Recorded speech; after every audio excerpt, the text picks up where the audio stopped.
La manière dont chaque nouveau film à la fois précise le trajet et l'infléchit. Je disais tout à l'heure en introduction à N'oublie pas que tu vas mourir qu'on avait l'impression peut-être avec ses débuts que c'était un cinéma de nature très autobiographique et très centré autour de sa personne, enfin, dans la mesure où il interprète les rôles principaux des deux premiers films. Et qu'au fur et à mesure, avec Le Petit Lieutenant, enfin avec Selon Mathieu d'abord, avec Le Petit Lieutenant, avec Des Hommes et des Dieux, on s'aperçoit, on s'est aperçu, il est devenu de plus en plus clair que c'est en vérité un cinéma, enfin moi c'est comme ça que je le dirais, qui a profondément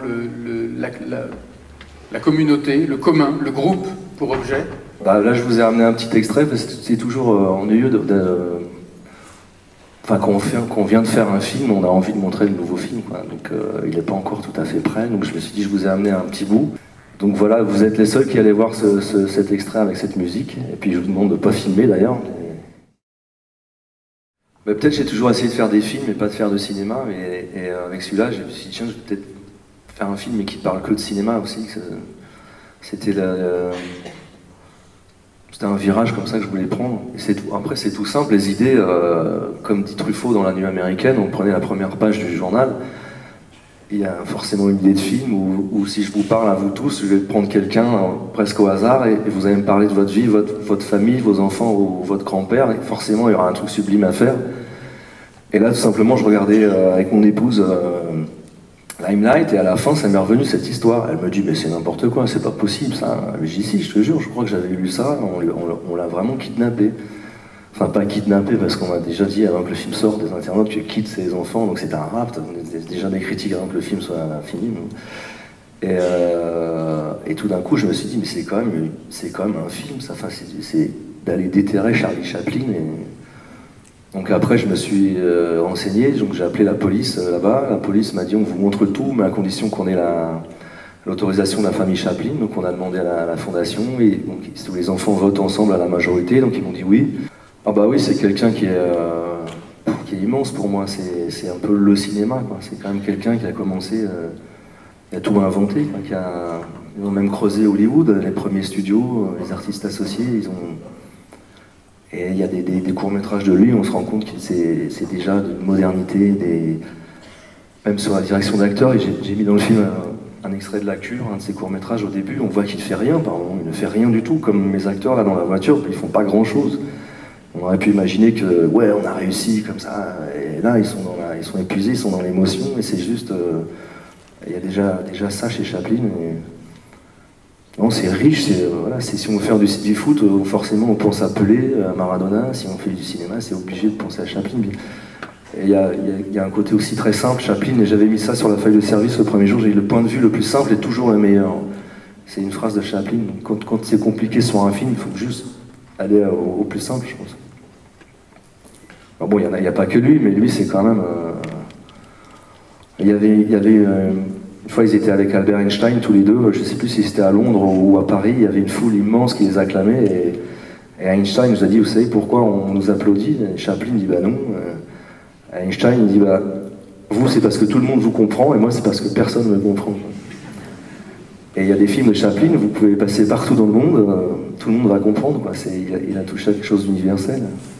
Pour ceux qui ne savent pas, quand même, Chaplin a été expulsé des États-Unis, quoi, suspecté d'être communiste, tout ça, et on lui a envoyé un câble sur le bateau, il partait en promotion de Limelight pour 6 mois. Et juste avant, il a dit à sa femme, je vais te signer une procuration à la banque. Et elle a dit, mais non, Charlie, ça va, on fera ça à notre tour, on a le temps. Et il l'a pris par la main, il l'a forcé à aller à la banque, il fermait un quart d'heure plus tard. Il a eu un pressentiment, et s'il n'avait pas fait ça, tout son argent était bloqué, il était totalement ruiné. Mais... Rushdie, ouais, c'était mon premier choix. Benoît, c'est venu après. Ouais. J'ai changé d'avis sur le scénario, je voulais plus vers la comédie, puis j'avais aussi très envie de tourner avec Benoît depuis longtemps. Moi, je vous dis toujours, Benoît, c'est un petit peu de la nitroglycérine, quoi. Et donc, sur ce film, Rushdie, il a fait un peu l'effet de la sciure de bois par moment. C'est-à-dire que les deux mélangés ensemble, ça fait de la dynamite. C'est l'invention de Nobel, mais c'est très stable. Ça pète quand je veux, ça pète pas n'importe quand, quoi. Mais est-ce que de le voir comme ça avec un public et d'entendre les moments où les gens rient, est-ce que ça... Je sais pas, est-ce que ça... Bah, ça t'apprend des choses sur la... Bah, c'est la première fois que j'entends des gens rire. Enfin, c'est assez rare dans les films, je dirais, mais... Et là, c'est la première fois, vu que personne n'a rien vu, donc ça... Je vous avoue que ça fait vraiment plaisir, quoi. Non, franchement, ça fait plaisir, c'est... Le rire, c'est du plaisir, et on donne du plaisir, et on entend le plaisir des gens, donc ça rebondit sur vous, et c'est vraiment émouvant, quoi. J'ai envie de montrer plus tout le film, mais c'est quand même... On peut lancer... Je vais montrer un extrait, c'était une scène où... à la base, vous devez imaginer ce qu'il ferait avec l'argent, tout ça, et puis ça m'intéressait plus. Et puis j'en ai parlé avec Benoît Poelvoorde, et il me dit pourquoi ils n'écouteraient pas de la musique.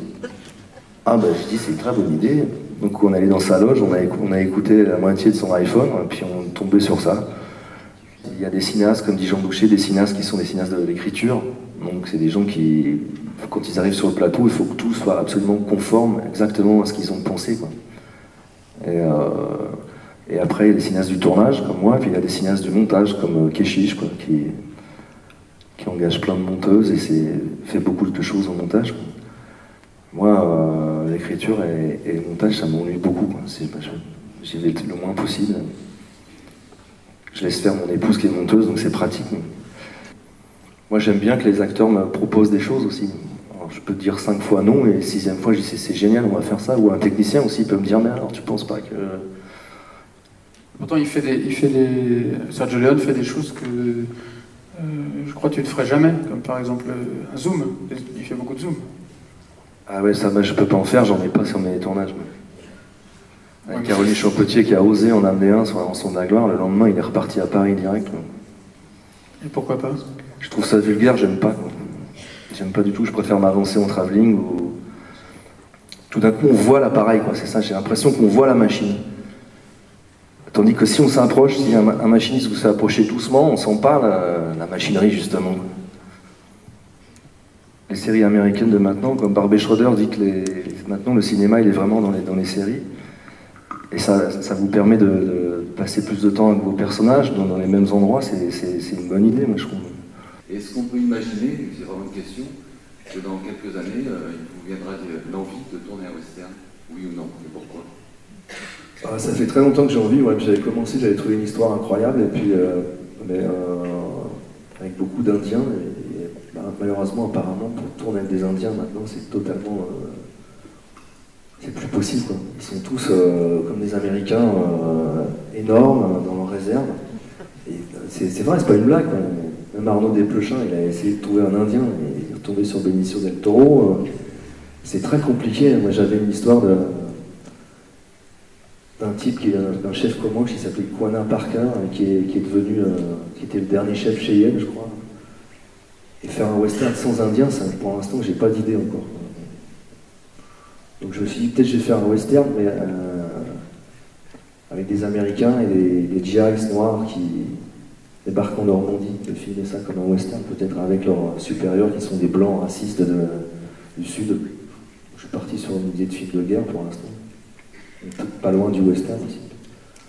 Aussi j'ai un peu peur des chevaux, quoi. J'ai un âne, ça va très bien avec les ânes, mais les chevaux, j'ai un peu peur.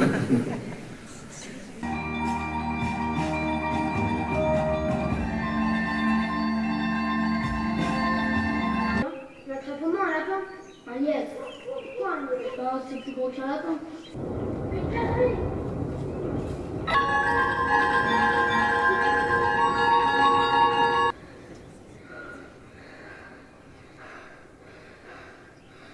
Alors, vous avez tué quelque chose?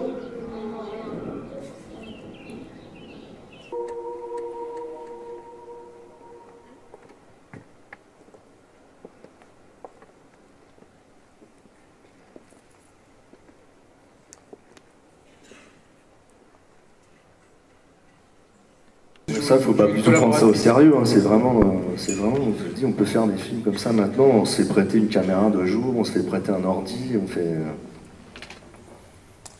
Parce que j'avais fait un court-métrage il y a longtemps, le moindre truc, c'était déjà 60 000 francs à l'époque. Il fallait une équipe, de l'éclairage, la pellicule, des labos, enfin, c'était très immensément compliqué, quand même. Et maintenant, c'est autre chose. Les essayages, en plus, c'est une torture pour moi. Avec Benoît, ça a été très rapide. Il a essayé un pantalon, il a dit formidable, c'est formidable. Et je lui ai dit, attends, je suis aussi acteur, donc si tu dis c'est formidable, parce que tu as la flemme d'en essayer 5, quoi. Alors, il s'est marré, il a essayé les autres quand même. Puis il y avait un blouson de cuir, un manteau de cuir qui était pas mal. En fait, j'ai travaillé ces vêtements dans ce film, dans la majorité des cas, pour que, même si tout est d'époque, absolument tout, les voitures, tout, j'ai essayé de travailler sur l'idée que vous ne retourneriez pas dans la rue à La Roche-sur-Yon si vous croisez les deux. Là. Ça ne vous frapperait pas.